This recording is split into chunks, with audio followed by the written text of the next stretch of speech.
नमस्कार, आप देख रहे हैं इंडिया न्यूज। मैं हूं आपके साथ अनन्या बेदी। बड़ी खबर के साथ शुरुआत कर रहे हैं। यूपी की सियासत से जुड़ी ये बड़ी खबर है। अपर्णा यादव भाजपा से नाराज हैं। सूत्रों के हवाले से ये जानकारी आ रही है। अपर्णा उपाध्यक्ष बनाने से नाखुश है। सूत्र ये कह रहे हैं महिला आयोग का पद कद के मुताबिक नहीं, 2 दिन बाद भी नहीं संभाला कार्यभार।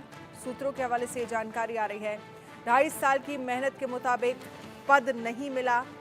भाजपा ने 3 सितंबर को अपर्णा यादव को राज्य महिला आयोग का उपाध्यक्ष बनाया, लेकिन ये पद अपर्णा को रास नहीं आ रहा है। उन्होंने 2 दिन बाद भी कार्यभार ग्रहण नहीं किया है। उनकी नाराजगी सामने आ रही है। भाजपा आलाकमान को ये बात पता चलते ही सरकार की मंत्री बेबी रानी को उन्हें मनाने का जिम्मा भी दिया गया है। तो आखिरकार अपर्णा यादव की नाराजगी किस बात को लेकर है, ये फिलहाल साफ नहीं हो पाया, लेकिन खबर यही है कि अपर्णा यादव भाजपा से नाराज हैं। अपर्णा उपाध्यक्ष बनाने से नाखुश है। महिला आयोग का पद कद के मुताबिक नहीं, 2 दिन बाद भी नहीं कार्यभार संभाला है अपर्णा यादव ने। 3 सितंबर को यह जिम्मेदारी उनको दी गई थी। 2.5 साल की मेहनत के मुताबिक पद नहीं मिला।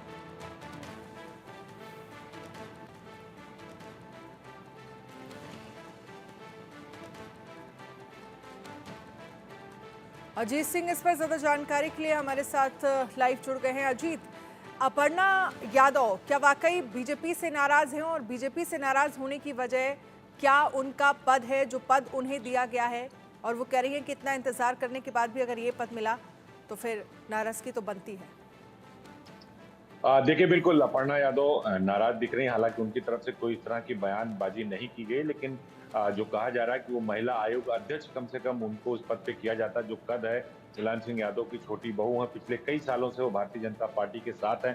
समाजवादी पार्टी साथ छोड़कर आई। अब उन्हें उपाध्यक्ष बनाया गया है। उन्होंने अब तक 2 दिन हो गया, 48 घंटे हो गया, उन्होंने कार्यभार नहीं ग्रहण किया। चूंकि दूसरे बबीता चौहान जो है उनको अध्यक्ष बनाया गया है। गोरखपुर की जो है उनको उपाध्यक्ष बनाया गया है। तो आप इस बात से अंदाजा लगाइए कि कहीं न कहीं नाराजगी जरूर इस बात को लेकर है। जिस तरह से चाहे विधानसभा का चुनाव हो, लोकसभा का चुनाव हो, अपर्णा यादव का जो इस्तेमाल भारतीय जनता पार्टी करती रही है। लेकिन देखिए, बीजेपी जाति समीकरण के आधार पर ही उत्तर प्रदेश में चाहे 10 सीटों के उपचुनाव की बात करें उसको लेकर, या फिर 2027 को लेकर, जाति के आधार पर या जो क्षेत्र है उसके आधार पर नहीं करती। वो ये करती है इस राजनीति में कौन किस तरह से सक्रिय और किसकी कितनी उपयोगिता और किसका इस्तेमाल कहाँ और किस रूप में किया जा सकता है। तो इसी तरह अपर्णा यादव को भी एक पोर्टफोलियो दे दी। इसके पहले भी उनकी जो सुरक्षा है वो वायु श्रेणी की सुरक्षा दी जा चुकी है। वो ये भी कहा जाता था कि मुख्यमंत्री की काफी करीबी हैं, इसीलिए उनको उपाध्यक्ष का पद दिया गया। और देखिए, अगर दर्जे की बात करें तो जो अध्यक्ष है वो भी दर्जा वही है राज्य मंत्री का। जो उपाध्यक्ष है उसका भी दर्जा वही है। दर्जा लगभग सेम है, उसमें कोई बहुत परिवर्तन नहीं है। और एक तरीके से कहा जाए तो अपर्णा यादव की जो कद है, उनको लगता है कि उनके मुताबिक उन्हें पोर्टफोलियो नहीं दिया गया। इसमें कहीं न कहीं बदलाव करना चाहिए था, अध्यक्ष के पद देने चाहिए थे, या फिर किसी और जगह एडजस्ट किया जाता। पहले भी उनका नाम राज्यसभा के तौर पर आ रहा था कि राज्यसभा में बीजेपी उनको भेज सकती है। उसके पहले था कि विधान परिषद में उनको भेज सकती है। तो उनको वहां पर एडजस्टमेंट नहीं किया गया, लेकिन बीजेपी ने किया है। ये भी एक पॉजिटिव साइन है कि अपर्णा यादव को एक शुरुआत बीजेपी ने करी। भाई ठीक है, आप पार्टी में सक्रिय कार्यकर्ता हैं, सक्रिय नेता हैं, नेत्री हैं, आपका इस्तेमाल पार्टी करी, तो आपको उपाध्यक्ष बनाया गया है। ऐसा नहीं कि आपको इग्नोर किया गया है। ठीक है, आपको अभी उपाध्यक्ष बनाया गया, बाद में अध्यक्ष भी बनाया जा सकता है, राज्यसभा या विधान परिषद भेजा जा सकता है। तो एक शुरुआत हुई है। लेकिन इसको भी लेकर जो खबर है कि अपर्णा यादव काफी नाराज है और उन्होंने 2 दिन हो गया, उन्होंने अपना कार्यभार नहीं ग्रहण किया है। अंदर खाने देखिए, बीजेपी की 2 चीजें होती है। पहली, जो फैसले ले लिए जाते हैं वो जल्दी वापस नहीं होते। अगर अपर्णा को उपाध्यक्ष बनाया गया तो ऐसा नहीं कि उनको बुलाया जाएगा और मनाकर उनको अध्यक्ष बना दिया जाएगा। बीजेपी एक ऐसी पार्टी है जो एक बात तय कर देती है तो तय कर देती है। आपको अपने को खुद साबित करना होता है। अगर आप अच्छा काम करेंगे तो आगे आप अध्यक्ष नहीं और कुछ भी आपको बनाया जा सकता है।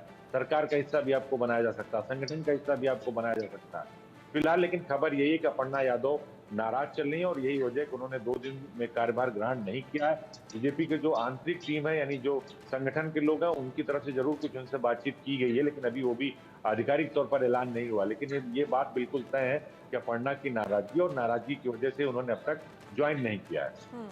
लेकिन अब क्या लग रहा है आपको अजीत, बेबी रानी को हालांकि जिम्मेदारी भी दी गई है अपर्णा यादव को मनाने की, आने वाले वक्त में क्या वो पदभार, या एक तरह से कह सकते हैं कि उनकी नाराजगी दूर होती हुई नजर आ सकती है? क्या इस तरह के आसार दिख रहे हैं?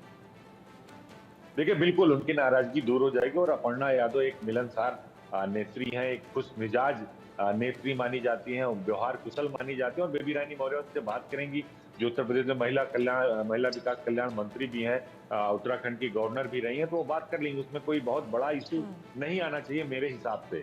और ये आप देखिएगा अगले 24 से 48 घंटे में अपर्णा यादव अपना कार्यभार ग्रहण कर लेंगी।